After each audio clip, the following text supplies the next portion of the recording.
Kamusta, mga minamahal kong kapatid, naway sumainyo ngayon ang kapayapaan ng ating Panginoong Hesus at sa buong inyong pamilya. Amen. Ako po si Pastor Antonio Jr. at narito ako ngayon sa biyaya ng Diyos upang magbahagi muli ng salita ng Panginoon. Naniniwala ako mga kapatid mula sa puso ko na ngayon ay aalis kang magaan at wala na ang mga alalahaning ito. Alam mo ba yung matagal nang nagpapabigat sa iyo at nagnanakaw ng kapayapaan mo? Habang ako'y nananalangin, mga kapatid, malinaw na ipinakita ni Diyos sa akin kung ano ang dapat mong gawin. Sigurado akong sa dulo ng mensahe at panalangin, hindi ka na magiging pareho. Aleluya kapatid, alam mo ba, isang bagay na nangyayari ngayon ay sobrang pagod na ng mga tao kaya hindi na sila makapag-concentrate sa panalangin. Alam mo, yung kahit matulog ka na, paggising mo, pagod ka pa rin. Parang hinihila mo lang sarili mo buong araw. Kapag gusto mong mag-concentrate o magdasal, parang lutang ang isip mo. 'Di ba? Iniisip mo yung mga bayarin na kailangan mong bayaran, yung pag-aalala mo sa mga anak mo, sa dami ng mga bagay dito sa mundo na hindi mo na magawang hanapin o lapitan ang Diyos katulad ng dati. Parang may dinakikitang harang. Tapos may lalapit sa'yo, siguro, at tatanungin ka, may nagagawa ka bang mabigat na kasalanan na maaaring nakakaapekto sa relasyon mo sa Diyos? Sa oras na yon, di mo alam paano sasagutin. Kasi kahit di ka perpekto, alam mong tama pa rin ang landas mo sa Panginoon. Pero, mga kapatid, pwede ko bang ipaliwanag ang isang bagay dito? Madalas iniisip natin na ang kasalanan ay yung mga lantad lang, yung mga halatang mali o pangit na nagawa mo. Mga kapatid, gusto kong ipakita dito ngayon ang isang kasalanan na sinabi ni Jesus na madalas mangyayari sa mga huling araw, na naniniwala akong nagsimula na tayo.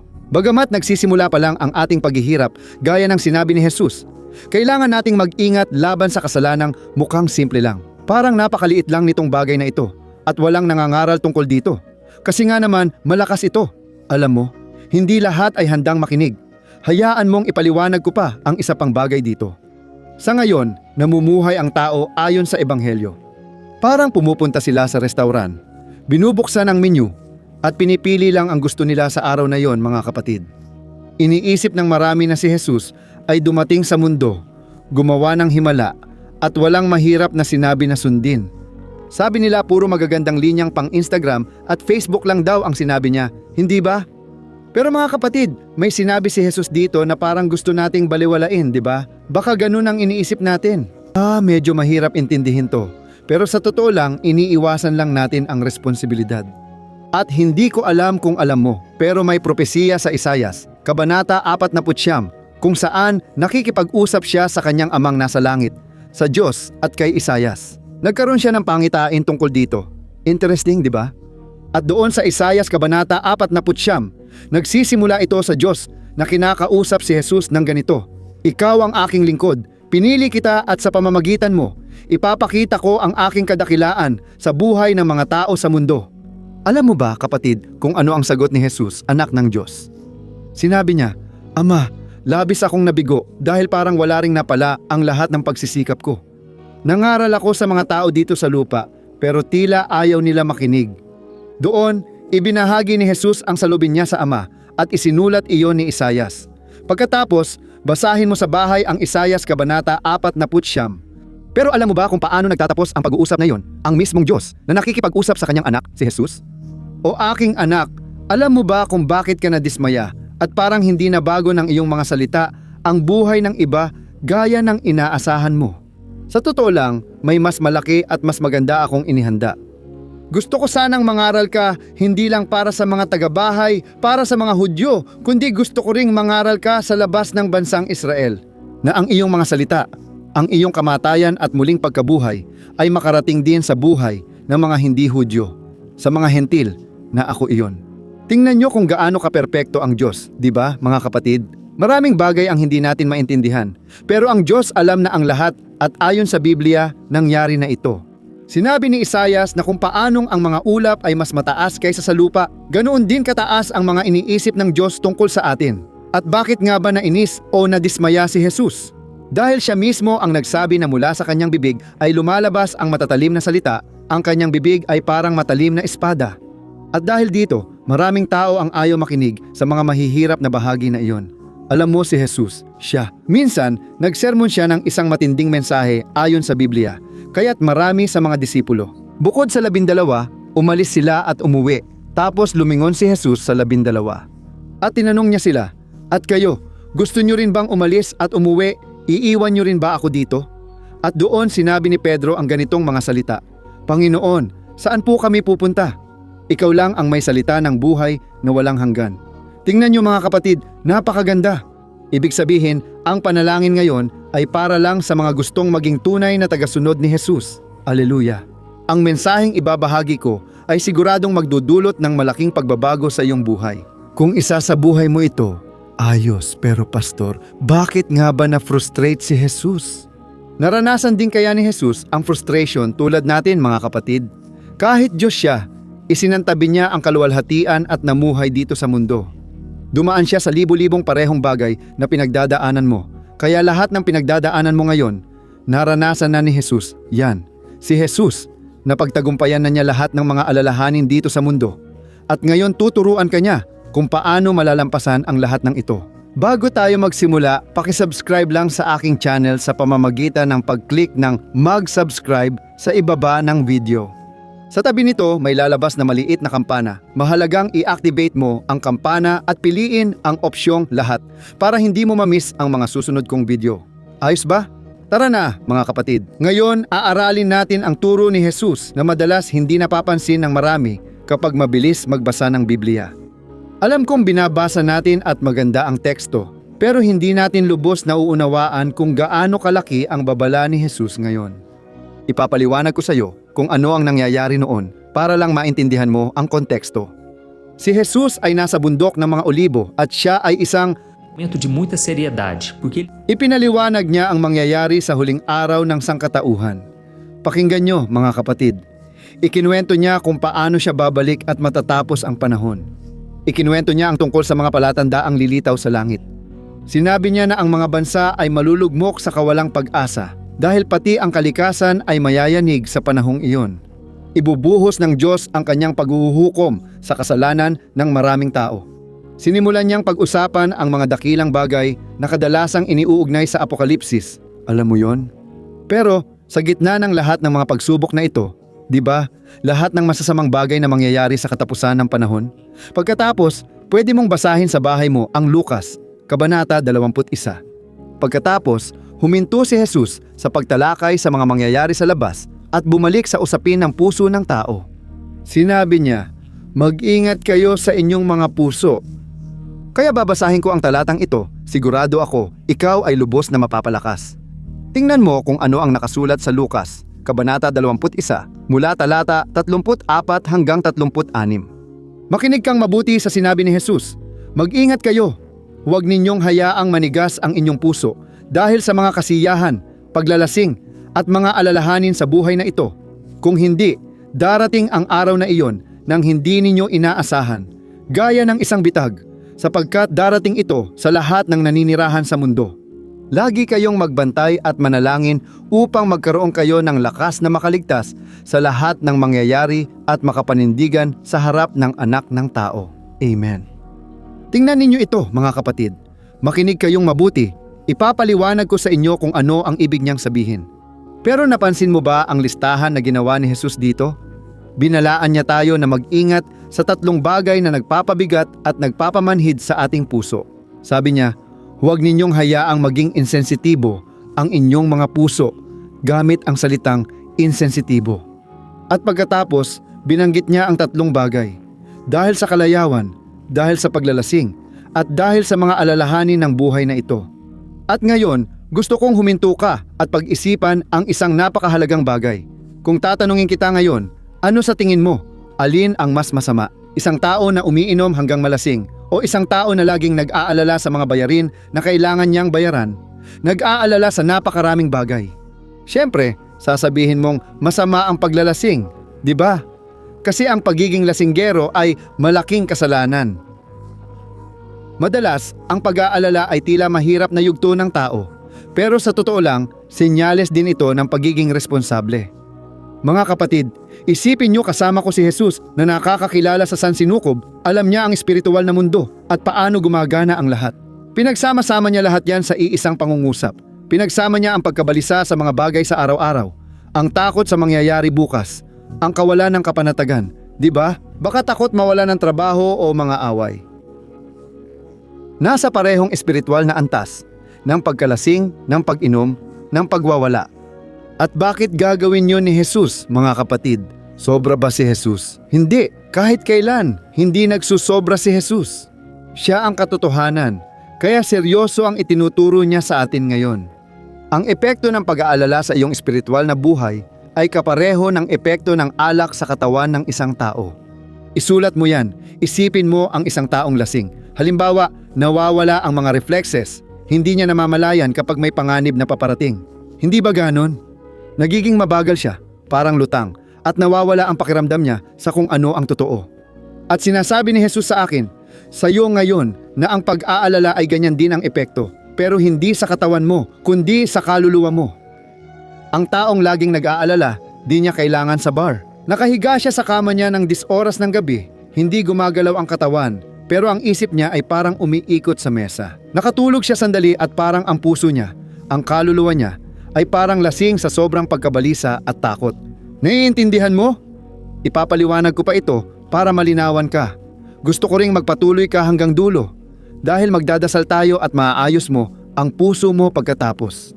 Sigurado akong magbabago na ang buhay mo simula ngayon. Amen. Alam mo ba kung ano ang naging resulta nito sa binasa natin? Sa talata 34 ng Lucas 21, sinabi ni Jesus na yung makakaya niya na ito. São todo atribulado, com esse pensamento que eu sei que fica martelando aí na sua mente todo dia. É aquele pensamento assim, e se isso der errado? E se tudo começar a desmoronar? E se eu não der conta? E se acontecer isso, aquilo outro? Patuloy lang na bumabalik-balik sa isip mo. At bigla, nawawala ang kakayahan mong marinig ang tinig ng Diyos. Mga kapatid, ang Espiritu Santo palagi. Tayo'y kino-comfort, hinihikayat at ginagabayan sa tamang landas. Pero madalas, parang abala ang linya ng telepono natin. Gets mo? Gusto niyang makipag-usap sa atin. Pero may sagabal sa kaluluwa natin.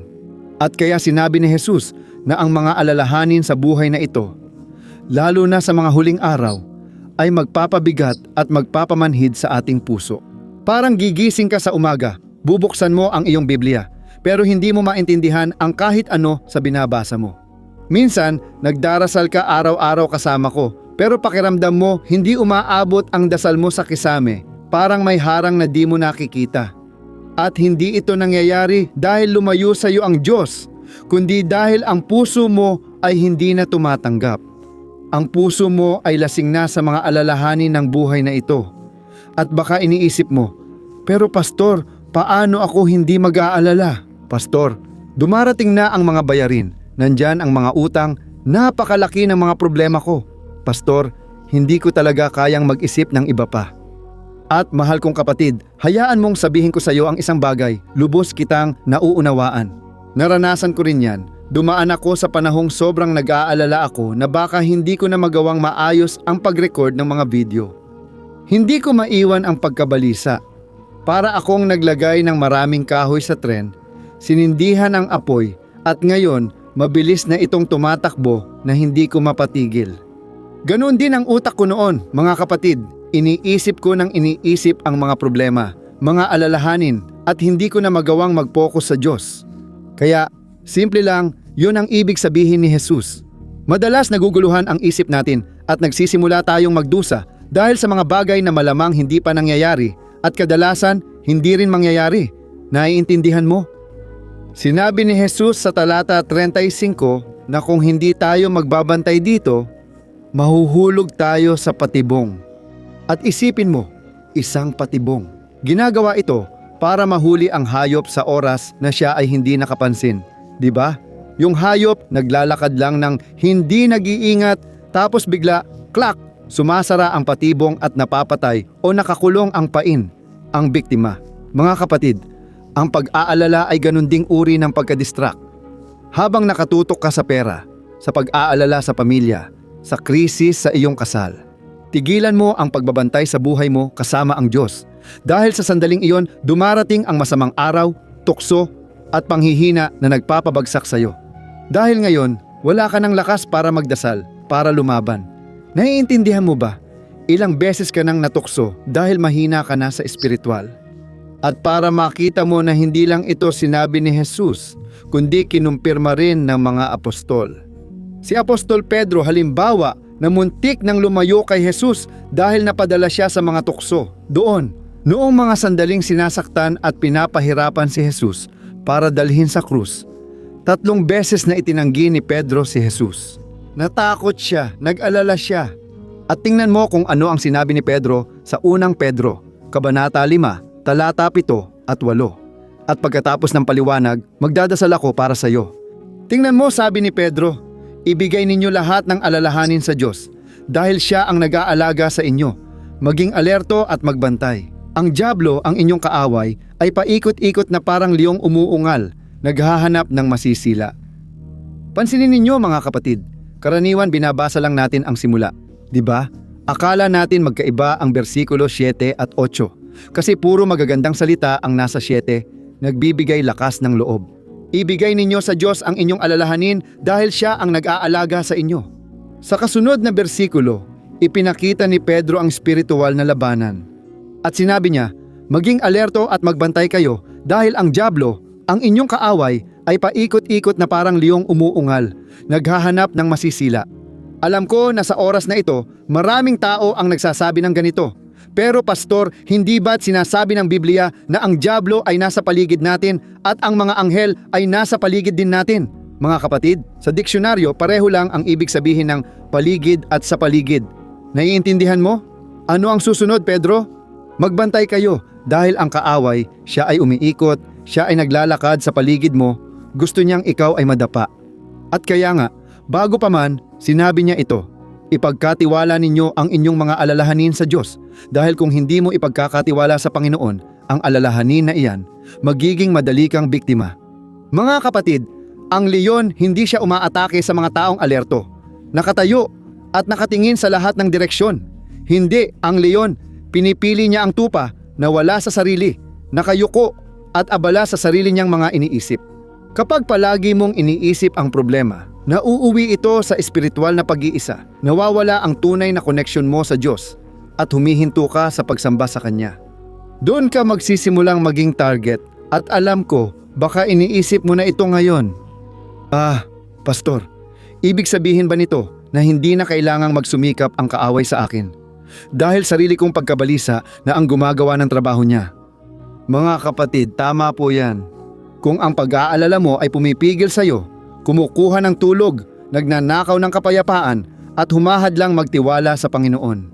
Ibig sabihin, tulad ng direktang espiritual na atake, nani-neutralize ka rin. Naiintindihan mo ba? Ang pagtigil sa pagiging balisa ay hindi lang tungkol sa mental health o pagsubok maging kalmado. Hindi mga kapatid, ito ay isang gawa ng espiritual na digmaan. Naiintindihan mo? Ang ibig kong sabihin, iyon mismo ang gustong sabihin ni Jesus. Ang mga taong may mabigat na pasan ay hindi handa para sa labanan. At ngayon, para tapusin natin, gusto kong ipakita sa iyo kung ano talaga ang dapat mong gawin. Kasi dito, binigay ni Jesus ang diagnosis ng sakit, di ba? Na ito ay ang pag-aalala. Si Pedro ang nagdagdag at nagturo ng daan sa kagalingan. Sinabi niya, kailangan mong ipasa ang iyong pag-aalala. Kailangan mong ipagkatiwala sa mga kamay ng Diyos at bitawan. Sabi niya, hindi sapat ang magdasal tapos babalik ka ulit sa problema. Kailangan mong literal na alisin ang bigat na yon. Hindi ako nandito para husgahan o kondenahin ka, kundi para ipakita na may paraan para maging mapagmatsyag ka sa espiritual at hindi matalo sa laban na ito. Subukan mong isipin ang isang ina na sobrang nag-aalala para sa kanyang anak. Tapos magsisimula siyang magdasal ng ganito. Panginoon, kunin niyo po. Do meu filho, proteja o meu... Panginoon, ang anak ko pumunta sa party at inuman. Kailangan kanya, buksan mo ang mata niya at ng inang ito. Sa huli, tinapos niya ang panalangin. Panginoon, iniaabot ko po ang anak ko sa iyong mga kamay. Pero pagkatapos ng mga 5 minuto, 10 minuto, andoon pa rin siya, kinakagat ang mga kuko niya. Iniisip niya na baka mangyari ang masama. Mga kapatid, hindi ito ang tunay na pag-aabot. Sinasabi mo lang kay Diyos ang nangyayari at bumabagabag sa iyo. Hindi kailangan ni Diyos na ibalita pa natin sa Kanya. Ang kailangan niya ay magtiwala tayo sa Kanya ng lubos. Amen. Kaya may suhestyon ako na pumasok sa puso ko ngayon na pwede mong subukan. Ngayon, isulat mo sa isang maliit na papel o kaya naman sa 3 papel. Isipin natin ganun. Ilagay mo sa 3 papel. Ano ang iyong pinoproblema? At alam mo ba kung anong gagawin mo? Ilalagay mo yan sa loob ng Biblia. Ilagay mo sa loob ng Biblia. At kapag nagsimula ka na namang mag-alala, kapag nagsimulang pumasok sa isip mo yung dasal na palagi mong hinihiling, kakausapin mo ang sarili mong isip. Sasabihin mo, oh wala na akong problema na kailangang ayusin. Inilagay ko na yan sa mga kamay ng Diyos. Siya na ang bahala dyan. Dito, hindi na ako mag-aalala. Magtitiwala na lang ako na ang Panginoon ay kumikilos para sa akin. Amen. Alam ko na parang napakasimple lang nito. Di ba? Parang napakababaw. Pero mga kapatid, kailangan mong basagin ang pride mo. Kasi gusto nating mag-alala dahil akala natin kontrolado natin ang lahat. Akala natin na kapag tayo ay sapat na naghirap, malulutas ang problema. Pero sinabi sa atin ni Jesus doon sa Mateo, Kabanata 6, sino sa inyo, kahit gaano pa mag-alala, ang makakadagdag ng kahit 1 oras sa kanyang buhay? Ibig sabihin, mga kapatid, walang silbi ang pag-aalala at bukod pa roon, delikado ito. Naintindihan mo? Gusto ng Diyos na mapagtagumpayan mo ang lahat ng ito, lahat ng mga pag-aalalang ito. At si Jesus mismo ang nagsabi doon sa Lucas 21, para kayo ay manatiling nakatayo kapag dumating ang Anak ng Tao, kapag bumalik si Jesus. Alleluia. Ang gusto lang ni Jesus ngayon ay lumapit ka sa Kanya, dala ang pagod mong puso at pasanin, at bibigyan Kanya ng kapahingahan. Iyan ang sabi sa Mateo 11:28, mga kapatid, kay Jesus. Gusto niyang alisin ang bigat natin, kaya tayo'y mananalangin ngayon. At kapalit ng pasaning ibibigay mo sa Kanya, ilalagay niya sa iyo ang Kanyang pasanin na magaan at maginhawa. Alleluia! Isipin mo ang ginhawa ng malaman na hindi mo na kailangang pasanin ang mundo sa iyong mga balikat. Hindi mo na kailangang mawala ng tulog sa gabi, hindi mo na kailangang gumising sa umaga at paulit-ulit na isipin ang mga problemang ito. Gamitin mo na ang oras na ito para sambahin ang Panginoon. Dahil alam mo na ang espiritual na prinsipyong ito.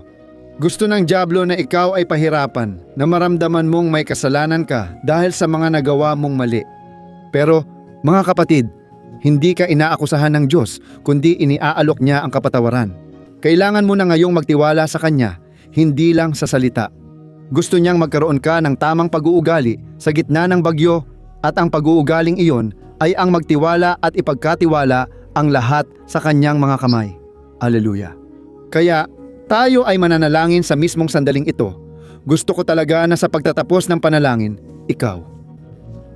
Hindi ko alam kung nakita mo na itong maliit na button ng Partilhar embaixo do vídeo é, na verdade, isang maliit na button na may arrow pa kanan. Kapag clinic mo yon, piliin mo lang ang WhatsApp at ipadala sa mga taong mahal mo. At kapag natanggap nila ang panalangin na ito, malalaman nilang mahal na mahal mo sila. Dahil ibinahagi mo ang pinakamahalagang yaman na siya namang salita ng Diyos. Alleluia! Ipikit mo na ang iyong mga mata ngayon at manalangin tayo ng buong puso. Purihin ang Diyos, Panginoon, aking Diyos at aking Ama. Nagpapasalamat kami sa iyo, Ama, sa iyong walang hanggang awa at pagmamahal na di kami pinabayaan. Panginoon, ikaw ay kamangha-mangha. Ang iyong salita ay parang ilawan sa aming mga paa at ngayon ay nagdala ito ng liwanag sa aming mga landas. Nilinawan nito ang mga bagay na nakatago sa aming puso. Ang totoo, Panginoon, ay labis kaming nag-aalala at nakalimutan naming pagmasdan ang iyong kagandahan, ang iyong kabanalan. Panginoon, nagpapasalamat ako sa iyo, Ama. Nagpapasalamat kami sa iyo para sa buhay, para sa tinapay na nasa aming hapag at maging sa mga pagsubok. Dahil ang mga ito ang nagtuturo sa amin na tumingin sa iyo, Panginoon. Salamat dahil hindi ka sumusuko sa kahit sino sa amin. Kahit na kami ay nalilihis ng pansin, mabigat ang puso, manhid at mabagal maintindihan ang lahat ng nais mong iparating sa amin. Diyos, salamat sa sandaling panalangin na inaayon ang aming puso sa iyo. Nagpapasalamat ako sa iyo aking Ama, para sa biyayang ito at inilalapit ko ang buhay ng bawat nakikinig sa akin. Alam ninyo ang bigat na pasa ng bawat isa. Ngayon nakita ninyo ito, aking Ama. Ang mga gabing walang tulog, ang mga gabing hindi makaidlip ang taong ito. Paikot-ikot siya sa kama at parang hindi mapahinto ang kanyang isipan. Laging bumabalik ang mga iniisip sa takot, sa kakulangan, sa sakit, sa kalungkutan. Diyos ko, ilang beses pa, Ama, ang iyong mga anak, sinubukan nilang lutasin ang lahat mag-isa gamit ang sariling lakas. At ang tanging naging resulta ay pagod at kalungkutan. Humihingi ako ng tawad sa iyo, Panginoon. Patawad sa lahat ng pagkakataon na hinayaan naming ang mga alalahanin ng buhay na ito ang pumuno sa aming puso. Na ang lugar na iyon ay para lamang sa iyo, Panginoon. Patawad, Panginoon, dahil madalas naming iniisip na hindi ka sapat na makapangyarihan para tugunan ang aming pangangailangan. O Panginoon, akala namin normal lang ang pagkabalisa na ito, pero ipinakita ng iyong salita sa amin ngayon na isa pala itong bitag na pumipigil sa amin. Kaya pala wala na kaming karanasan sa iyo at hirap na rin kaming mag-concentrate sa panalangin. O Diyos, nananalangin ako sa mismong sandaling ito laban sa lahat ng espiritu ng pagkabalisa, takot at pang-aapi na sumusubok pumigil sa buhay ng iyong mga anak. Pinapalayas ko ang pakiramdam ng bigat na hindi umaalis sa likod, pinapalayas ko ang kawalan ng tulog, ang pagkataranta at lahat ng mga iniisip na nagsasabing magkakamali ang lahat o tapos na ang lahat. Pinapalayas ko sa pangalan ni Jesus.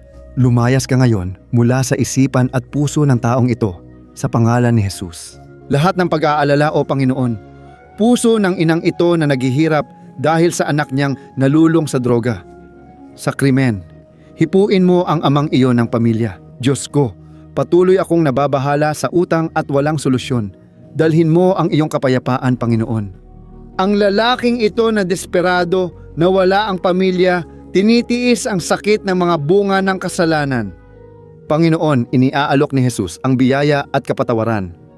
Dalawin mo rin ngayon, Panginoon, ang taong ito na nakatanggap ng masamang balita mula sa doktor at nararamdaman ang takot sa kamatayan na parang isang liyong umuungal.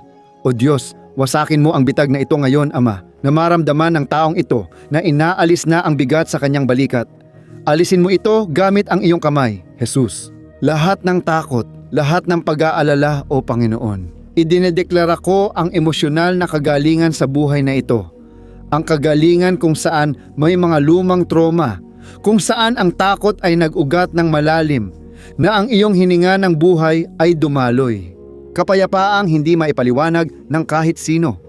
Hindi ang kapayapaang iniaalok ng mundo kapag maayos ang lahat, kundi ang kapayapaan ni Kristo na nagpapatatag sa atin kahit na may digmaan sa labas.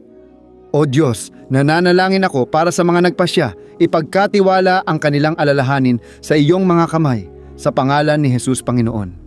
Naniniwala kami na tinanggap mo na ang bawat isa sa aming mga kahilingan, libo-libo ang mga ito. Ama ko, ibalik mo, Panginoon, ang iyong kapayapaan, ang iyong kagalakan. Ayaw naming mawalan ng kahit isang araw na malayo sa iyong presensya. Para dito, hinihiling namin sa iyo, O Diyos, ang tapang at lakas ng loob upang tunay na makapagpahinga. Diyos ko, naway maging payapa ang tulog ngayong gabi. Naway panibaguhin mo ang aming lakas. Naway ang araw na ito, Ama ko, ay mapuno ng iyong presensya na siyang nagbibigay ng tunay na pagbabago.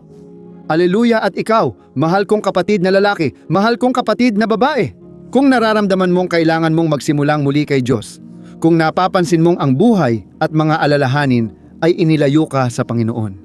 Gusto kong magdasal ngayon, pero gusto kong ulitin mo ang mga salitang ito. Gawin mo ito ng buong katapatan ng iyong puso. Sabihin mo lang ito, O Panginoong Jesus, kinikilala ko na kailangan kita. Iniaalay ko ang aking buhay, ang aking mga problema at ang aking kinabukasan sa iyo. Patawarin mo ako, Jesus, sa aking mga pagkakamali at linisin mo ako sa lahat ng kasamaan. Naniniwala akong namatay ka sa krus para sa akin at muling nabuhay para bigyan ako ng buhay na walang hanggan. Dahil dito, tinatanggap kitang aking Panginoon at tagapagligtas.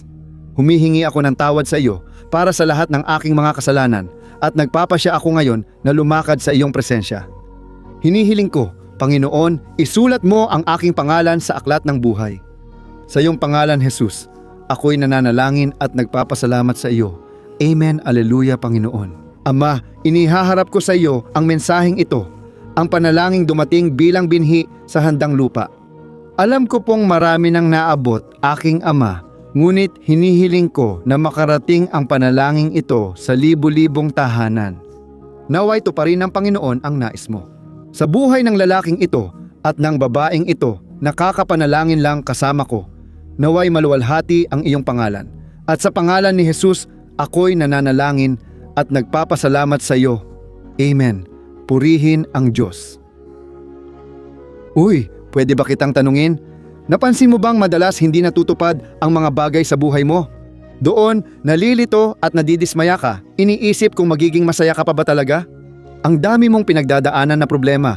Problema sa relasyon, problema sa pamilya, kakulangan sa pera, at kung ano-ano pang iba na. Nawawalan ka ng gana at ito ang nagpapahina sa iyong pananampalataya. Alam mo ba kung bakit nangyayari ito? Sigurado akong nahihirapan ka. At ito mismo ang pumipigil sa iyo na mamuhay ng may kapayapaan, pagkakaisa, at kasaganaan. Hindi mo talaga sinusunod ang mga prinsipyo ng Diyos. Alam kong sinusubukan mo, pero parang may humahad lang sa iyo magdasal at maintindihan ang salita, kaya nakakaramdam ka ng pagkalito at pagkadismaya. Libo-libong tao ang sumali sa ginawa kong kilusang paglalakbay ng pananampalataya at nagtagumpay silang lumago sa espiritual. Pinapabuti nila ang kanilang mga relasyon at ang kanilang buhay ay naging mas masaya at pinagpala. Naranasan ko na ang pinagdadaanan mo, kaya alam ko kung gaano ito kasakit. Noon, pakiramdam ko ay lubos na nawawala at nabigo ako. Alam kong dapat akong magdasal at magbasa ng Biblia, pero hindi ko magawa. Matapos ang matagal na pakikipaglaban, natuklasan ko kung paano lumago sa paglalakad kasama ang Diyos. Pagkatapos nito, nagbago ang buhay ko na parang tubig na naging alak. Napakalaki ng pagbabago na ngayon ay kaya ko nang tumulong sa libo-libo at libo-libong tao araw-araw. Kaya gusto kong mangako ka, una sa iyong sarili at pati na rin sa Diyos, na susundin mo ang lahat ng sasabihin ko dito sa video na ito. Ayos ba? Ang unang bagay, kailangan mong manalangin at magbasa ng Biblia sa tamang paraan para pumasok ito sa iyong puso at magdala ng pagbabago na matagal mo nang hinahangad at magbago rin ang iyong ugali. Alam ko na madalas hindi mo alam kung paano kikilos dahil ang puso mo ay sobrang malungkot, balisa, nababalisa at naliligaw. Alam ko rin na madalas kang nadidismaya dahil wala kang lakas para magpatuloy. Ganoon din ako namuhay ng matagal at alam ko kung ano yon. Hanggang nakita ko ang salita ng Diyos sa mas simple at praktikal na paraan. Ang paglalakbay na iyon ang nagbago ng buhay ko, kaya ngayon ay tumutulong ako sa libu-libong tao na makahanap ng kapayapaan, pagkakaisa at direksyon. Mga kapatid, hindi ko kayang sarilinin lang ito. Hindi ko kayang itago ang kaalamang ito. Sumulat ako ng 3 libro bilang pundasyon para matutunan mo ang praktikal na paraan ng paghahanap sa Diyos at makamit ang resulta sa buhay. Ang unang libro, Ang Sandali. Kasama ang Diyos ay magpapalakas ng iyong espiritu at magpapalalim ng iyong pagnanais na hanapin ang Diyos. Sa librong ito, mas maintindihan mo ang salita at lalakas ang iyong pananampalataya sa Kanya. Magbabasa ka ng mensahe kada araw ng taon. Ang lahat ng ito ay nakaayos ayon sa paksa para madali mong mahanap ang kailangan mong salita. Ang ikalawang libro, Ang Buhay ng Panalangin, ay magbabago ng iyong buhay, magpapagaling ng emosyon at magbibigay ng direksyon. Mapapansin mong mas magaan ang araw-araw dahil ang panalangin ay nagpapakalma ng puso at nagpapagaan ng kaluluwa. Amen. At dito rin makakahanap ka ng panalangin para sa bawat araw. At lahat ng mga ito ay nakaayos din ayon sa mga paksa. Halimbawa, may panalangin para sa pagkabalisa, panalangin para sa depresyon, panalangin para sa pag-aalala at pakiramdam ng pagkakasala. Kailangan mong magdesisyon ngayon. Sa madaling salita, palalakasin ka ng mga panalangin ito sa iyong paglalakbay kasama ang Diyos. Sa huli, narito ang minuto ng kapayapaan, ang aklat na magbabago ng ugali mo at gagabay para hindi ka muling maligaw. Ayos ba ang aklat na minuto ng kapayapaan? May mga simple at mabilis na gawain itong pwedeng gawin araw-araw. Dahil ayon sa Biblia, ang pananampalatayang walang gawa ay patay. Amen. At dahil gusto kong lahat kayo ay magkaroon ng access sa pagkaing espiritual na ito araw-araw, inilalagay ko ang 3 aklat na ito sa digital na format para ma-access mo ito kahit saan ka man naroroon, gamit ang iyong cellphone o computer. At lahat ng ito, mga kapatid, ay abot kayang presyo. Makakatulong ka ring maabot pa ang mas maraming tao sa mensahe ng Ebanghelyo sa ating ministeryo. Kaya, bisitahin mo lang ang website na www.pontojornada.faith.com.br na makikita mo dito mismo sa screen. O kaya naman, i-click mo ngayon ang link na nasa ibaba ng video sa description. Sige, napakabilis lang. Ligtas ito at matatanggap mo agad-agad ang 3 kong digital na libro sa iyong email. Para masimulan mo na ang pagbabago mo ngayon, i-click mo ang link sa ibaba ng video. Naway pagpalain ka ng Diyos. Malaking yakap.